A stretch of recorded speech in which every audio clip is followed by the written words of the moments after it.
Malda medical কলেজে তীব্র চাঞ্চল্য, আর্থিক দুর্নীতির অভিযোগে মঙ্গলবার মালদা মেডিকেল কলেজের ফেসিলিটি ম্যানেজার অভিজিৎ দাসকে গ্রেপ্তার করল সিবিআই।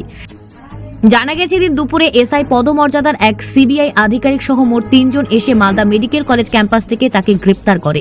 পরে ইংরেজবাজার থানার সহযোগিতায় মালদা আদালতে ট্রানজিট রিমান্ডের মাধ্যমে অভিজিৎ দাসকে কলকাতায় নিয়ে যাওয়া হয়। অভিজিৎ দাস মাত্র 4 মাস আগে আলিপুরদুয়ার সরকারি হাসপাতাল থেকে বদলি হয়ে মালদা মেডিকেল কলেজে যোগ দেন। এর আগেও তিনি আর্থিক দুর্নীতির মামলায় গ্রেপ্তার হয়েছিলেন। বিভিন্ন সরকারি হাসপাতাল ও মেডিকেল কলেজে আর্থিক দুর্নীতির অভিযোগে তার বিরুদ্ধে মামলা চলছিল। আদালতে একাধিকবার হাজিরা না দেওয়ায় শেষমেশ সিবিআই তাকে গ্রেপ্তার করে। এ প্রসঙ্গে মালদা মেডিকেল কলেজের vice principal doctor Prosenjit Kumar বর জানান, এটি একটি পুরনো মামলা এবং মেডিকেল কলেজের সঙ্গে এই ঘটনার কোনো যোগ নেই। Bureau report, news prime Times. যেটা খবর পেলাম, সিবিআই এর পক্ষ থেকে একজন এসেছিলেন, এএসআই পোস্টের একজন সাব ইন্সপেক্টর কলকাতা থেকে। উনি ওনাকে অ্যারেস্ট করেছেন, নন বেলেবল সেকশনে অ্যারেস্ট করেছেন। কি অভিযোগ ছিল? অভিযোগ কী ছিল সেটা বলতে পারবো না, কিন্তু ওনার নামে অ্যারেস্ট ওয়ারেন্ট ছিল, সেই অনুযায়ী ওনার অ্যারেস্ট করেছে। সিবিআই টিম এসে আপনার সাথে যোগাযোগ করে? হ্যাঁ, এসে আমার সাথে কথা বলেছে। পরে কি জানান তারা? তারা তারা আপনার সাথে কি মানে কি কথা হয়েছে বা কি আপনার কি ওয়ারেন্ট? ভার্বালি যেটা ওনাদের কাছে শুনলাম, সেটা কোনো একটা কেসের ওয়ারেন্ট ছিল, সামন ছিল, তিনি অ্যাটেন্ড করেননি।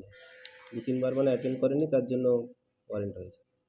যাকে অ্যারেস্ট করেছে তিনি, তার নাম কি এবং তিনি কোন দায়িত্বে ছিলেন? অভিজিৎ দাস, ইনি ফেসিলিটি ম্যানেজারের পোস্টে ছিলেন। কোন অভিযোগ সেটা কি স্পষ্ট করা হয়েছে? ওই তো সিবিআই যিনি এসেছিলেন তিনি তো বললেন কি, যেটা ওনার নামে ভার্বালি যেটা বললেন, ওনার নামে সামন ছিল, সামন অ্যাটেন্ড করেনি, তার জন্যই arrest করেছে। এবং তার একটা কোর্টে ওয়ারেন্ট পেপার ছিল ওনার নামে। ওনার কোথায় কোথায় কেস আছে এবং কোন আদালতে কেস চলছে এবং কেস নাম্বার কি কিছু জানিয়েছেন? একটা কেসের নাম্বারের একটা রেফারেন্স দিয়েছেন, সেটা সম্ভবত কলকাতা আলিপুরে। আলিপুরে? কত কেস নাম্বার কি স্যার? অত ডিটেলস আমি বলতে চাচ্ছি না। আর আলিপুরের কি ওখান থেকে সমন পাঠানো হয়েছিল, তার জন্য তিনি অনুপস্থিত ছিলেন, বারবার ওকে নোটিশ করা অত হয়? ডিটেলস আমি জানি না। ওনার ভার্বাল যেটা কথা সে মনে হলো যে সমন উনি অ্যাটেন্ড করেননি বা হয়তো পাননি, কোনো কিছু একটা সমস্যা হয়েছিল। সমন না অ্যাটেন্ড করার জন্যই মোস্ট লাইকলি ওনাকে অ্যারেস্ট করেছে। অ্যারেস্ট ওয়ারেন্ট ছিল, সে নিজেই অ্যারেস্ট করেছে। মালদা মেডিকেল কলেজে কতদিন আগে জয়েন করেছেন? মাস 4 আগে জয়েন। আগে করেছেন? এর আগে সম্ভবত আলিপুরদুয়ারে দিয়েছে। আলিপুরদুয়ার, কলকাতার আগে। তখন নর্থ কতজনের টিম এসেছিল স্যার? আমার সাথে দেখা হয়েছিল একজন, বাকি আর দু একজনের মতো ওদিকে ছিল, বেশি ছিল কোনো না। আর্থিক দুর্নীতি কিছু, সেটা জানি না, মেডিকেল কলেজ রিলেটেড কিছু?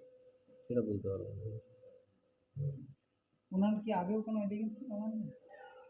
না, আমার কাছে এইটাই প্রথম।